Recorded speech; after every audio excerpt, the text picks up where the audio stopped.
Hello again. Today is Saturday, May 10th, and this is my fourth video discussing my journey with CLL, chronic lymphocytic leukemia. You think I know that by now? I try not to think about it. But anyway, my last video was April 23rd, and I've had two blood works done since that visit. And as you can see in my other videos, I've been taking Ibrutinib a little over 4 months now. My last blood test showed some improvement. If you recall, and if you don't know, if you haven't seen the other videos, I was told that when you start taking the medication, Ibrutinib, that the blood work will not improve. It goes up. After my last blood test, it didn't go down. I guess I was hoping to, and I asked the doctor how long it would take before he started to see some improvement, and they really weren't sure. They said it varies. I did find a website called CLL Society. You may want to check that out. I actually wrote the doctor, sent him an email, and he responded, which I was shocked. It took a couple of weeks. Be on the lookout for that, CLL Society, the website. And there's a lot of stories from people who share this disease, and they give their perspective and issues, and it's quite informative. So anyway, that doctor wrote back and said it could run anywhere from 4 months or so. And when you know it, I did show improvement in my blood work the last time around. Not enough to get excited about. I think I wanted it to get to the levels I was at last year. So at least I could show some progress. But to give you some idea, my white blood cells last a month ago was 102. It dropped down to 87. That's good news, but I should be between 4 and 11. So with a white blood count of 87, you can see I'm miles away from being in a normal zone. I often wonder if I'll ever be in a normal zone, or is the medication just meant to keep it somewhat in check? My platelets are 137 last time I had the blood work, is now at 126. I should be between 160 and 410. So I haven't shown any improvement in my platelets. And I'm going to get back to that because I have some comments to make about that. So my platelets have not shown any improvement. My lymphocytes have shown some improvement. It went from 94 to 81. The safe range is between 1 and 4. So I'm way in double digits. And clearly, again, light years from being in a comfortable place. What's been going on with me with the medication and having such crappy counts, blood counts? Well, some of the side effects from my Ibrutinib, I really haven't had anything other than occasional sores inside my mouth. Almost like the sores you would normally get, like not quite a cold sore. I don't know what they call it when you have a little sore inside your mouth. I've certainly had them over the years. But I saw that Ibrutinib, one of the side effects was mouth sores. I've been getting mouth sores. Maybe once a week, once every 2 weeks, I'll get one, then another one. It goes away after a day or two. Matter of fact, I had one 2 days ago. I don't feel it now, so it's gone. They're temporary, but that's about the only thing I could really identify as a side effect. I sometimes have some fatigue, but I don't know if I can blame that on the medication. I'm 70 years old, you know, I don't sleep real well, so I don't know. I'm not really going to blame that on Ibrutinib. But I do want to comment about some issues you can have when your platelets are out of whack. What can happen is that it says you can bleed easily, you can bruise easily, and that's exactly what's happening. I woke up last week on a Monday morning and I had a giant black and blue on my neck. It was almost as if I got hit in the neck with a baseball bat. It was incredible, black and blue. And I said, what could I have done? Certainly an injury like that I would have remembered. So that I'm blaming on the platelet count.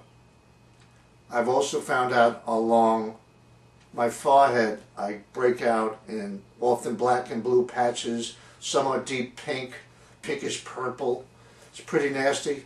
You don't see it now because I actually have makeup to cover it. I had initially went to a dermatologist and they would give me different creams and Metrocel and some pills, and it didn't do anything. He finally determined, not my hematologist, he said that my blood work being out of whack is probably what's causing it. And as I said, the bruise is like, it's like I got broken blood cells under my skin. It's like bleeding under my skin. And he felt, the dermatologist, that just sleeping with my head in a pillow, which I do, I bury my head in a pillow, that could be enough pressure to create these outbursts. It's that's probably the most depressing thing in me, having it. I wonder, well, what am I going to wake up with next? I've always had some skin issues as it relates to too much sun, I guess. I think someone who's fair skinned like me will often have issues at the dermatologist, and I'll occasionally get things burnt off my head. So that's about the only thing. So the platelets, I'm certainly experiencing those problems. I found something on my arm the other day. I don't remember hitting it, but it had the same kind of impact on my arm. It looked like almost a scrape, but again, not on the surface, underneath. And my own research has found that to be a side effect. I guess that's what they mean by the bleeding. So you don't really clot. So if you get a scratch or cut, it may not scab over right away. So I'll certainly hope that improves, and I'll have some blood work later on this month. I'll be going to my primary doctor, and then the hematologist doesn't really need me for 2 more months, which is great because it's quite a drive away. If you recall in an earlier video, I go to the Veterans Administration for all my medical, and we didn't have a hematologist or any cancer folks here locally, so I have to go to what they call the Bay Pines, which is in Florida. It's near St. Petersburg, Florida, and that's a 2-hour drive for me. I mentioned in the last video that it could be possible that I got this disease as a result of being exposed to Agent Orange. Once I was diagnosed as stage 4 and started treatment, I filled out an application for compensation. It looks like I'm going to get some compensation. I've already been informed that the disease is presumptive, meaning that there's a series of diseases that are directly associated with Agent Orange. Apparently, if you're stationed anywhere, or what they call the Brown River, Navy guy, I was stationed on a river.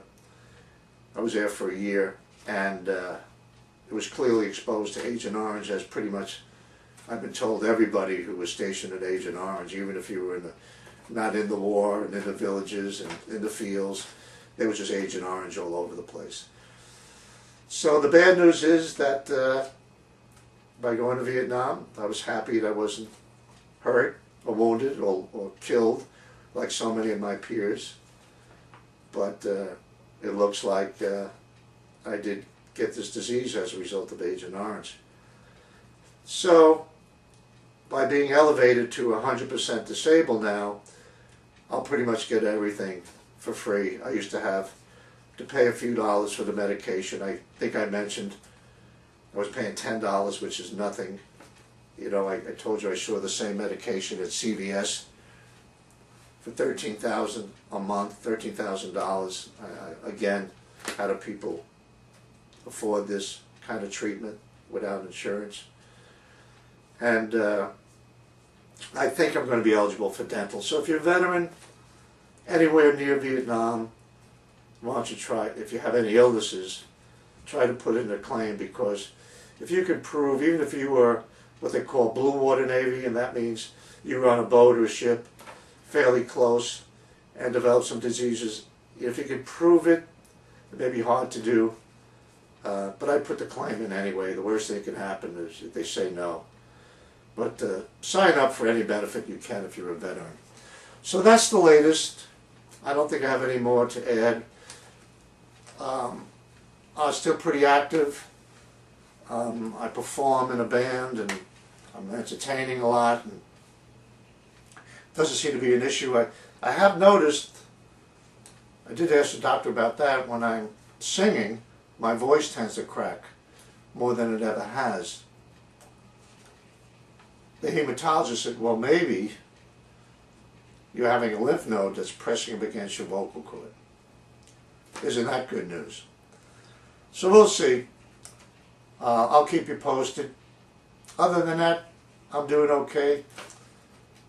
Happy to be alive, and happy that there is at least a treatment that doesn't consist of chemo as we know it to be.